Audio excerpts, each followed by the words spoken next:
B-25, ladies and gentlemen, on the runway, takeoff roll, Mr. Steve Hinton, the B-25, Billy Mitchell bomber.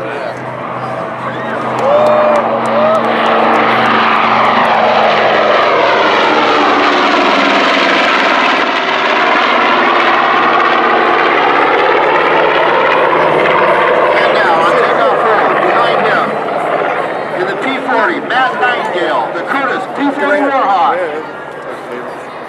Look.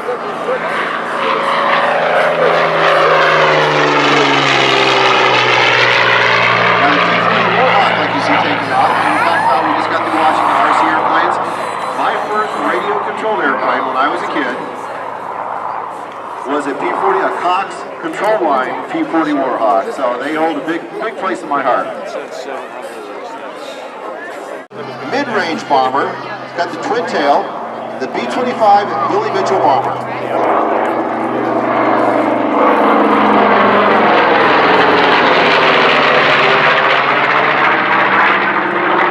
And close behind, Matt Nightingale and the Curtis P-40 Warhawk. Again, powered by a liquid-cooled Allison V12 engine.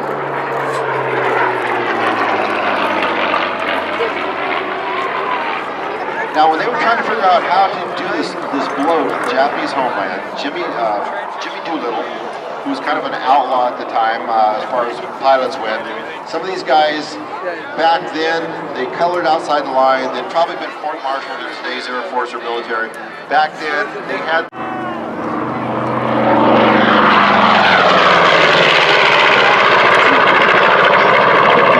horsepower, air-cooled radial engines, cruise speed of 230 miles an hour, a max speed of 272 miles per hour. The P-40 Warhawk right in front of us has a cruise speed of 288, a max speed of 378, powered by one 1200 horse Allison V12 liquid-cooled engine. Now we were talking about the Billy Mitchell bomber, the B-25, Jim water throughout the day. Where the pancake breakfast was this morning, that is where the volunteers can go to get water and lunch. So over here on the east side of the main terminal building, that is where our volunteers can go to eat and get water, make sure you stay hydrated. Okay, taxi right now, come away, Mr. Steve Hinton for the Plains of Fame, Chino, California, in that beautiful North American B-25J, known as the Billy Mitchell bomber. You can see these amazing warbirds almost every day of the year, right over the hill in Chino, California. Okay, taking off first, this is our SBD, our Douglas SBD dive bomber. Distinct sound, it's radial engine. Now you notice the flaps on the bottom of this wing. The flaps have holes in them. These aren't normal flaps, these are what we call dive brakes. These dive brakes were deployed to allow our pilots to go straight down without picking up too much airspeed and do a precision bombing with our SBD dive bombers.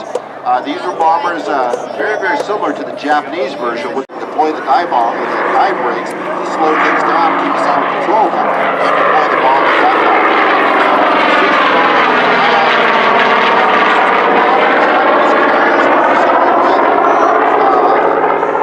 Watched the Battle of Midway where we took out 3 of their key carriers. Yeah, those were done with either the Hell Divers or the SBD dive bombers. Some were done with torpedoes, but a lot of the SBD dive bomber, like you see on front of us right now, was instrumental in sinking several of the Japanese key carriers, which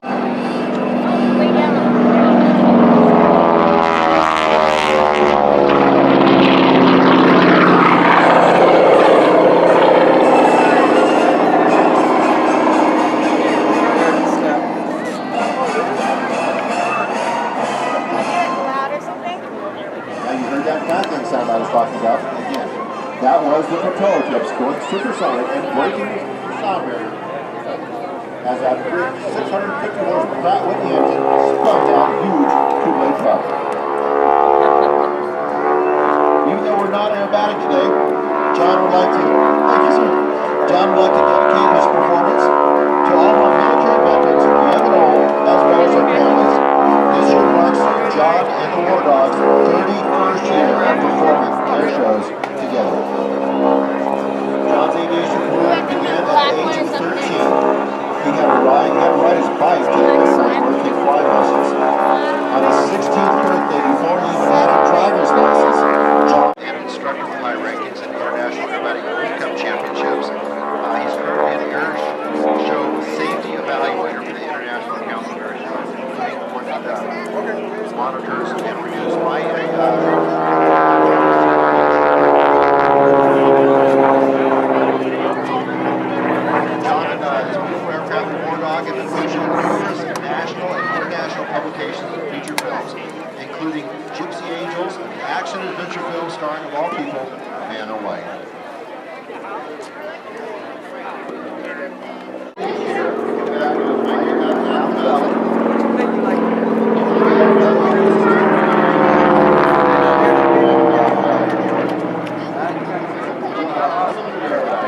driver's applause throughout the aircraft. Chrome longitude, fuselage. It's got my buddy Jimmy. John flies these aircraft. You're going to see these airplanes flying. Looks like a beautiful 310 or 320 Cessna, gorgeous twin-engine airplane. Then we've got a couple Stinsons being pushed out. Unique tail, most of them have Franklin engines on them, unique tail dragger configurations. John flies these aircraft. You're going to see these airplanes flying. Looks like a beautiful 310 or 320 Cessna, gorgeous twin-engine airplane. Then we've got a couple Stinsons being pushed out.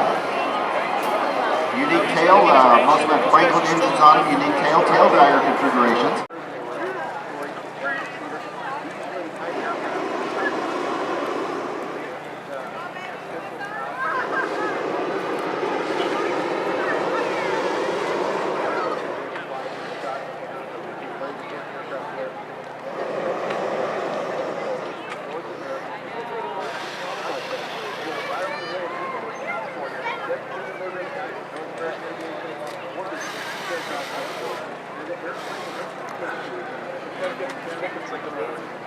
Well, they'll tell them over there, don't go there. Oh. We don't.